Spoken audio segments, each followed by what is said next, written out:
address the issues that children with autism face every day. Among the politicians that he has met with and spoken to, and I know this is a fact because I've seen pictures of Josh shaking the hands of former Prime Minister Paul Martin, Peter MacKay, Stockwell Day, Peter Stouffer, John Baird, just to name a few. Many of these and others he now counts as his friends. Josh has not only touched the political arena, he has also made forays into the entertainment world and has befriended various members of the rock group Nickelback, and counts Ian Gillan, the lead singer of Deep Purple, on his list of friends as well. Josh has been featured in many local national media outlets, appearing on Canada AM, National CBC Radio. He was named CTV Success Story of the Week last May. He has just finished writing his first column, which I am now informed is called Just Joshin', for Ottawa Life magazine. Josh is a man in demand. He has been asked to speak at various events and venues across the country.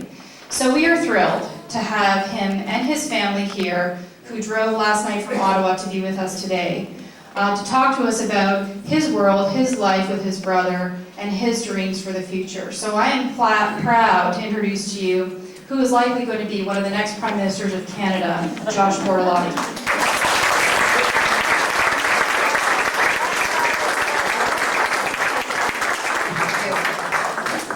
I feel so lucky and so honored that I was asked to come and speak here today.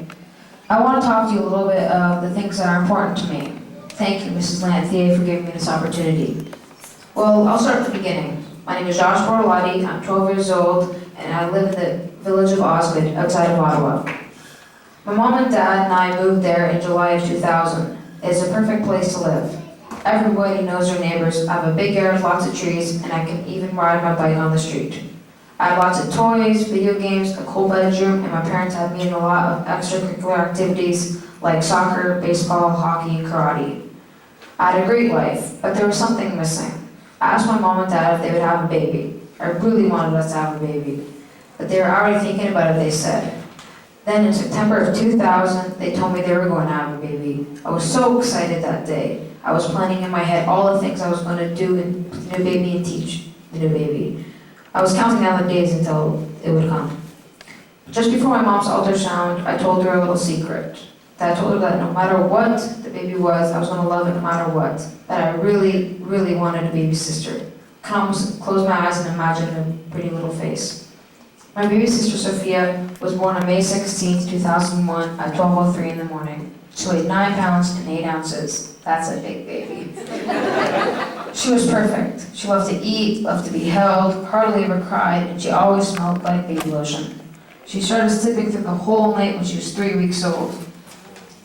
I used to run home from school so I could be with her. I showed everyone her picture, and I used to sit and watch Sesame Street with her, and imitate all the Muppets. There wasn't anything I wouldn't do to make her laugh or smile. If she thought someone falling down was funny, I would throw myself off the couch over and over again, just to hear her laugh. She has the best laugh in the world.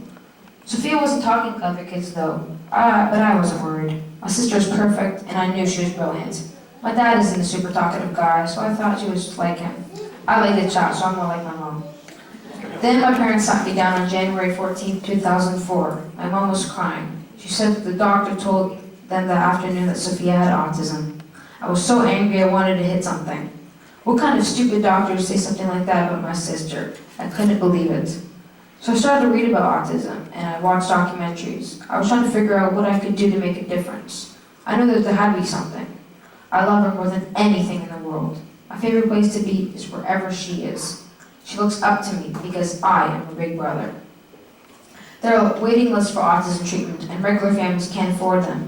Here in this province, there's been a lot of court cases trying to get rid of the age 6 cutoff for treatment. The numbers are increasing, the waiting lists are getting longer, and this has become an epidemic. No one knows what causes autism, and pretty soon, everyone is going to know a child with autism. A couple of years ago, I seen an open house invitation for our newly elected federal member of parliament, and I asked my mom to drive me down so I could talk to him about some of the issues concerning autism. He was a little surprised by the things I had to say, but he was very interested. I might just be a kid, but I'm a Canadian, and I have a voice that matters. So since then, I have met with provincial members of parliament and some other MPs and senators. And these grown-ups make time to hear me because it's hard to say no to a kid. I'm not afraid to ask important people to listen and tell them that autism is a really important issue. I make sure that everyone knows that I will do anything to help my sister. Even if I go on TV I feel a little afraid sometimes because I have to give speeches or go on TV, but in order to clear that fear, I just imagine Sophie's beautiful little face. And that takes all the fear away. I've been trying to make sure that everyone understands that autism could happen to anyone. When Paul Martin was Prime Minister, he heard about me, and he invited Sophia and I to come down to his office and meet him. That was pretty amazing, but I made sure I wrote him a letter and handed it to him. I told him that his kids were grown-ups now, and he could have a grandchild with autism. I wrote to a beautiful lady named Trina Peake, who I read about. She does a lot of charity work helping kids in poor countries. I told her all about Sophia and about some of the things I am doing to help her and all the children with autism.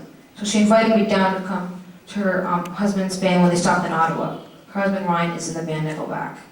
This spring I also got to meet the beautiful Canadian pop star Rosette. Sophia turned 5 last May. She talks like crazy and she reminded us every day for a month that she wants a Barbie cake with the Barbie doll stand straight up. She's brilliant and I want what's right for her. And it's been a lot of hard work for us to let her brilliance come out. I've met a lot of awesome kids with autism. Families who have kids with autism need help and they need understanding. I know that because we had a friend named Rumi who had two twin girls, and one of them was diagnosed with autism.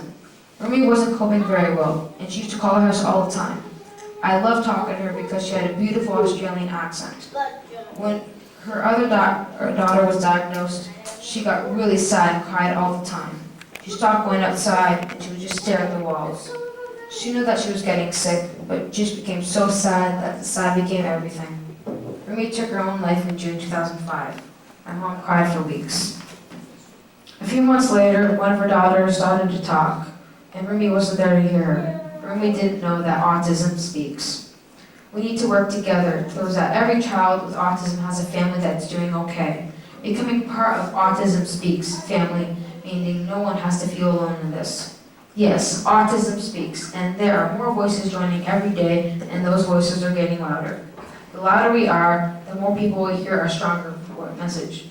I'm here today to celebrate every one of you here.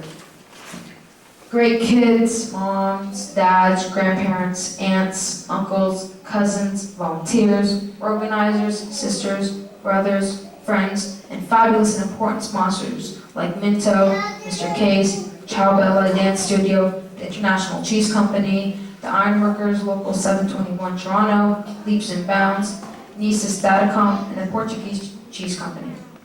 You are the ones making the real difference in the battle to understand autism. Like me, you're putting your fears aside and you're donating and raising pledges so that great scientific minds can solve the autism puzzle. All puzzles have a solution. And by working together, we are putting these pieces together. The face on that puzzle for me is my Sophie. I promised her the day that she was born to teach her, to protect her, and to love her more than anything in the world. I'm just trying to keep up my end of the deal. And there's lots of examples in this room for me to look up to and admire. I'm so proud that my friend Laurel Gibbons is here today. I am friends with her son Robbie, who has autism. Laurel goes to Parliament Hill and makes important people listen to Robbie's story. She accepted a donation from the Scotiabank in Osgood on behalf of Autism Speaks. Because of that, Laurel and I have a new friend, Suzanne Lanthier, who I really admire. She works so hard for Autism Speaks, and she is the hero behind all of this. But like all real heroes, she doesn't realize it. I was really excited just to finally meet her today and get to talk to her and all of you. When I get home, I'm going to start working on my plan to raise money for Suzanne's Walk for Autism Speaks in 2007. I'll be really looking forward to seeing all of you here at next year's celebration. Thank you for welcoming me to your Autism Speaks family.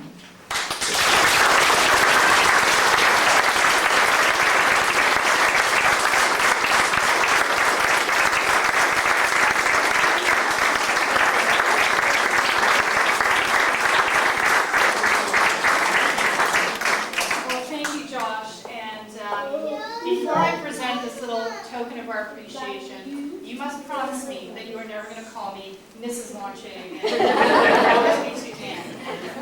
I'm really, again, I'm thrilled that Josh has agreed to come and speak to us today, and he's going to play a pretty active role in us moving forward, given the numbers of contacts that he's made already in the autism world, the political world, the entertainment world.